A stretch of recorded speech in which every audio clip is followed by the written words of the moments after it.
금융 불안정성과 파산 가능성에 대해서 확인되지 않은 주장을 유포하는 이런 사람들은 처벌받을 가능성이 크다. 안녕하세요. 존버 존 버나드입니다. 자, 비아디가 파산 허위 보도하는 유튜버들 고소한다고 합니다. 이 뉴스 한번 보도록 하겠습니다. 자, 비아디가 칼을 들었습니다. 자, 비아디의 반격. 인플루언서 37명 온라인 명예훼손으로 고소한다고 하고 있고요. 그 다음에 이거를 뭐 보도해준 사람들에게는 69만 달러 정도 총 해서겠죠. 그래서 보상금을 지급할 것이다 이렇게 얘기가 나오고 있습니다. 그 내용 한번 보도록 하겠습니다. 자, 비아디 지금 법무부서에서 공식 위챗 계정으로 성명을 발표했다고 합니다. 그래서 여러 명예훼손과 그 다음에 여러 법적 소송에 대한 업데이트를 했다고 하거든요. 여기에 나와 있는. 그래서 37개의 인플루언서 계정에 대한 법적 조치를 취하고 있으며 추가로 126개의 계정에 지금 허위 정보 그다음에 유해한 컨텐츠 혐의에 대해서 내부 모니터링을 하고 있다고 합니다. 그래서 지금 비아디가 지금 아까 뭐 홍보 부서나 이 책임자 있잖아요. 이 책임자 리가 보면은 댓글이나 뭐 이런 것도 다 증거로 보존이 될 수가 있다 이렇게 얘기를 하고 있고요.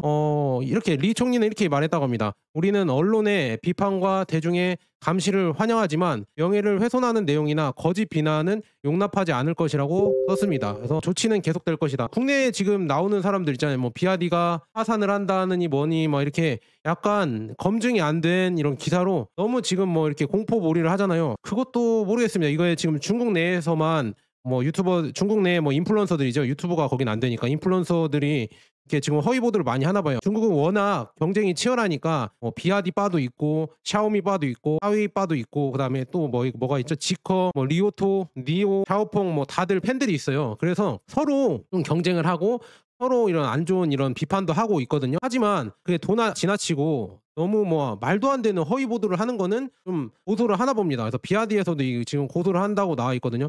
네, 한국에서도 모르겠습니다. 일단은 중국 내에서는 고소를 한다고 하니까 이렇게 지켜봐야 될 것 같고요. 비아디는 또한 회사를 겨냥한 온라인 허위 정보로 의심되는 것, 그 다음에 이 관련된 검증된 단서에 대해 6천에서 500만 위안, 6,900에서 69만 달러에 이르는 보상을 제공하는 장기 금융 인센티브 프로그램을 반복했습니다. 그래서 이렇게 비아디한테 이거를 제보하면은 이렇게 보상금을 주나 봅니다. 제보하실 분들은 제보하시면 괜찮을 것 같다 이렇게 말씀드리고요. 성명서에서 비아디는 최근 몇 년 동안 브랜드 이미지에 해를 끼치고 시장 질서를 혼란에 빠뜨리며 더 넓은 자동차 부분에서 부정적인 영향을 미치고 있다고 주장하는 거짓 또는 오해 소지가 있는 정보 있잖아요. 그다음에 관련된 온라인 공격에 반복적으로 직면했다고 밝혔습니다. 그러니까 너무 이렇게 조직적으로 막 그렇게 음해하고 그다음에 오해 소지 있는 거짓 이런 정보를 팩트도 없잖아요. 뭐 유럽의 항구에 뭐 비아디 재고가 쌓여 있다. 유럽에서 지금 테슬라보다 잘 팔리고 유럽 판매량이 지금 뭐 100% 늘어났는데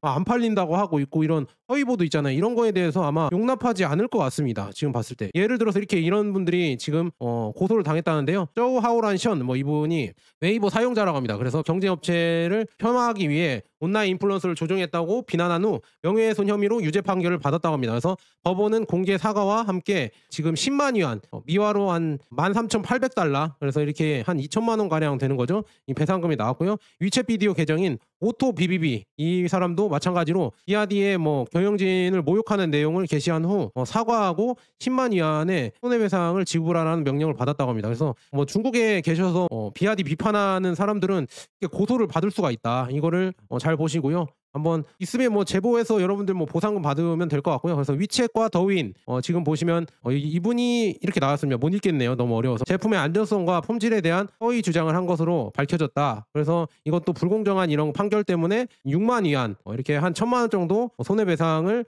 명령 받았다. 그리고 35XXX 이분은 가명으로 게시물을 올린 한 사용자가 비아디의 금융 불안전성과 파산 가능성에 대한 확인되지 않는 주장을 유포하여 경찰에 의해 처벌받았습니다. 이거 지금 우리나라에서도 하는 분들 많죠. 금융 불안정성과 파산 가능성에 대해서 확인되지 않은 주장을 유포하는 이런 사람들은 처벌받을 가능성이 크다. 이거를 여러분들 잘 아시면 될 것 같고요. 그다음에 또 다른 이용자들도 이렇게 범죄 조사를 받고 있다고 합니다. 회사 측에 따르면은 유사한 사례와 관련된 추가 소송이 진행 중이다라고 나오고 있고요. 일부 판결은 비아디의 법적 주장을 입증했지만 다른 조사는 해결되지 않은 상태로 남아 있습니다. 글을 쓸 때 성명서에 있는 인플루언서 누구도 비난에 대해 공개적으로 언급하지 않았습니다. 법적 조치로 이어진 특정 컨텐츠에 대한 세부 정보는 여전히 제한적입니다. 이렇게 나와 있네요. 그래서 비아디는 명예훼손을 하는 컨텐츠와 허위 정보에 대해 대응하기 위해 법적 수단을 사용하겠다고 지속적인 약속을 강조했습니다. 그래서 이 회사가 대중이 지금 뉴스 사기 방지 사무소 이 회사는 대중이 뉴스 사기 방지 사무소 관련 단서를 보고하도록 권장했습니다. 이렇게 나와 있네요. 그러니까 허위 보도하지 마라 이런 얘기죠. 허위 이런 방송 여기 나와 있죠.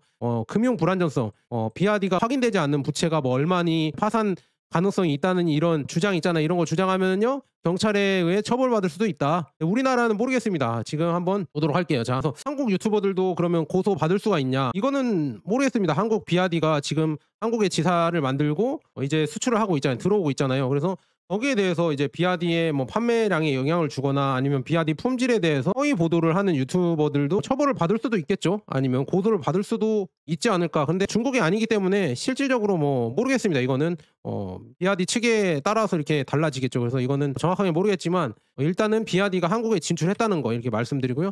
그다음에 막 이런 얘기도 막 진짜 저는 좀 그래요. 확인되지도 않는 정보를 이렇게 소설 쓰는 유튜버들도 너무 많아요. 지금 트럼프 시진핑 분 통화에 뭐 이렇게 하면서 시진핑은 이미 가택연금 상태 이거 보면서 웃었습니다. 가택연금 상태인 사람이 어디 해외 순방도 다니고 그다음에 해외 이런 뭐라고 하죠? 대통령 총리인가요? 헝가리 총리도 만나고 오고 벨라루스 총리도 만나고 오고 뭐 이런 걸 어떻게 할 수가 있을까요? 참 웃깁니다. 이런 거 보면서 확인되지도 않은 이런 유튜브를 올리는데도 조회수가 막 3시간 만에 4만 5천 막 이렇게 나와요. 그다음에 막 10만 20만 이런 조회수가 잘 나오니까 이게 꿀을 빠니까 중국 망한다. 중국 뭐 시진핑이 실각할 것이다. 시진핑이 뭐 지금 뭐라고 해야죠? 군부 쿠데타를 받을 예정이다. 이런 말도 안 되는 밑도 끝도 없는 소설을 써도 진짜 중국이 망한대 하면서 사람들이 막 몇십만 보니까 돈이 막 짭짤하거든요. 그러니까 그렇게 하는 것 같습니다. 저는 근데 자존심상 이거는 못하겠다. 진짜 아무리 돈을 많이 벌어도 이거는 못하겠습니다. 그리고 또 하나의 사례가 있는데 아바타라고 해서 이게 하웨이랑 합작을 해서 만든 전기차 회사인데요.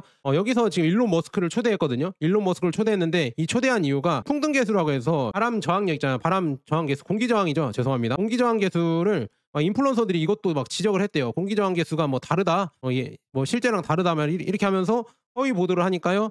그 블로거들 상대로 지금 40만 달러의 청구 소송을 했다고 합니다. 그래서 지금 이렇게 청구 배상 소송을 했고 허위 진술에 대해서 뭐 인플루언서 슈리 베일레 이 사람한테 자사의 공기역학 테스트 절차에 대한 사실을 허위 진술한 혐의로 1,000만 위안 그러니까 미화로 뭐 140만 달러 한 20억인가요? 20억 달러의 손해배상을 청구를 했다고 합니다. 그래서 이분이 공개적으로 나와서 사과 영상 올리고요. 아마 뭐 이렇게 마무리하려고 했다고 나와 있거든요. 그래서 이거에 뭐 잘못 이렇게 해서 추가적인 뭐 이런 뭐라 하죠? 공기저항 개수를 허위로 이렇게 얘기를 했다. 그러니까 아바타가 속였다 이렇게 얘기를 해서 뭐 올렸나 봐요. 올렸으니까 이렇게 대처를 했겠죠. 참 그런 거 보면서 이렇게 지금 중국은 허위 정보나 이런 거를 올리면은 강력하게 처벌을 받는구나 이거를 볼 수가 있었습니다. 그래서 이렇게 나와 있고요. 그다음에 여기 블로거 상대로 이렇게 했었잖아요. 그래서 이 문제에 대해 대응으로 아바타는 회사를 대상으로 블랙 PR 그러니까 허위 정보죠. 블랙 PR 활동과 관련된 정보에 대해 500만 위안 그러니까 69만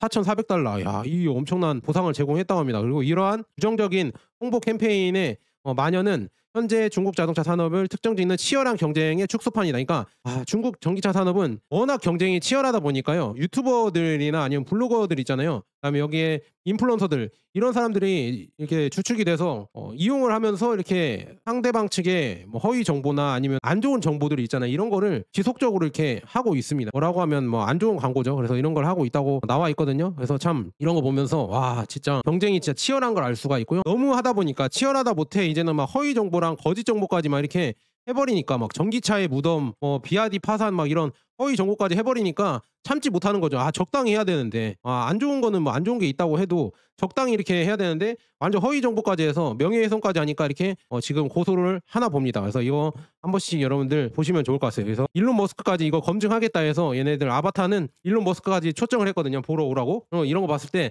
워낙 지금 치열하다 보니까 이렇게 지금 중국에서는 이런 게 나오는 것 같습니다. 그래서 비아디를 까는 영상이나 이런 것도 비아디에 반대되는 측에서 그렇게 올리는 건데 이건 중국 사람이 했으니까 뭐 건전한 비판이다 이렇게 하시는 분들도 있겠지만 우리나라도 똑같잖아요. 우리나라도 모르겠습니다. 그냥 일단은 유튜버들 정보는 여러분들 반만 믿고 반은 여러분들이 제발 좀 직접 정보를 찾아보세요. 제발 존 버나드 말만 믿지 마시고요. 존 버나드는 그래도 판매량이나 데이터나 재무제표나 이런 걸 갖고 와서 얘기를 하는데 항구에 뭐 쌓여 있다더라 아니면은 비아디가 뭐 어쩌고 저쩌고 재고가 어디 무덤에 묻혀 있다더라 막 이런 카더라 통신 말고 판매량이 줄었는지 아니면은 뭐 수출이 잘 안 되는지 그런 데이터를 갖고 얘기를 해 봅시다. 제발. 그리고 비아디는요. 지금 도요타에 지금 파워트레인과 배터리를 공급해 주고 있습니다. 그래서 5 SUV가 도요타에서 전기차가 출시 예정이라고 하고 있거든요. 이런 거 봤을 때 비아디가 과연 망할 수가 있을까? 자기 차가 안 팔려도 토요타에 파워트레인이랑 배터리를 또 수출을 하고 있고요. 그다음에 배터리 회사이기 때문에 배터리만 팔아도 먹고 살아요, 여러분들. 전기차까지 너무 잘 파니까 사람들이 지금 시기를 하는 것 같은데, 그리고 어제 지금 배터리 뭐라고 해야죠? 비아디에서 왕찬포 회장이 나와서 주주총회를 했는데 해2에 토요타가 되는 게 목표라고 합니다. 수출해서 이제 토요타를 뛰어넘겠다, 이런 얘기를 했습니다. 여기까지 여러분들 잘 아셨겠죠? 그래서 너무 허위 과장 광고나 허위 사실이나 이런 거에 대해서 여러분들이 걸릴 수 있는 이런 능력을 키우셨으면 좋겠습니다. 마지막으로 요즘 금 가격이 많이 튀었고, 그 다음에 은이 또 이제는 지금 시세를 돌파하고 저항선을 뚫었거든요. 10년 이상 저항선을 전고점을 뚫어버려서 이제는 은의 시세가 나올 수도 있겠구나 해서 은을 사시는 분들도 많이 생긴 것 같아요. 그래서 실물로 제 거 왼쪽 하단에 있는 쿠팡 링크로 들어가셔서 사주시는 분들이 있더라고요. 그래서 정말 감사하고요. 그게 저한테 소정의 수수료가 들어와서 제가 알 수 있거든요. 그래서 사주셔서 정말 감사하고, 사신 분들은 뭐 댓글 남겨주시면 정말 감사하겠습니다. 그래서 여러분들 뭐 실물로 금이나 은은 투자하는 게 저는 궁극적으로 맞다고 보거든요. 물론 부가세 10%가 붙긴 하지만 결국에는 나중에 가면은 실물이 있냐 없냐가 궁극적으로는 중요해질 것 같습니다, 여러분들. 자, 여기까지 존 버나드 거. 여러분, 금이나 은 혹시 사실 거면은 한번 가격도 비교해 보세요. 지금 쿠팡에서 이렇게 파는 가격이랑 제 링크를 들어가서 거기에서 사는 가격이랑 한번 비교하셔서 사주셨으면 정말 저한테 도움이 많이 되고요. 감사하겠습니다. 자, 여기까지 존 버나드였습니다. 여러분, 감사합니다.